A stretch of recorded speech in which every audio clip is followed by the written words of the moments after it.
Hey guys, what is up? In today's video, we're going to show you how to play Monopoly Go on your PC.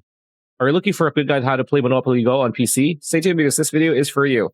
So, all right, we are in Google, whatever browser, open your browser, click, type on BlueStacks, right? And just click on this BlueStacks, the very first option, and just download BlueStacks 10. And then once you've downloaded it, you could play any game that's in the Play Store or App Store, mostly Play Store, and you'll be able to play Monopoly Go there, and any other game, any other mobile game like Raid, Metal Slug, Honkai Star Rail, Myth, and every other any other game. But yeah, it's going to be the same process for every game. Just search for Monopoly Go once you've downloaded BlueStacks and installed it. The installation is very straightforward.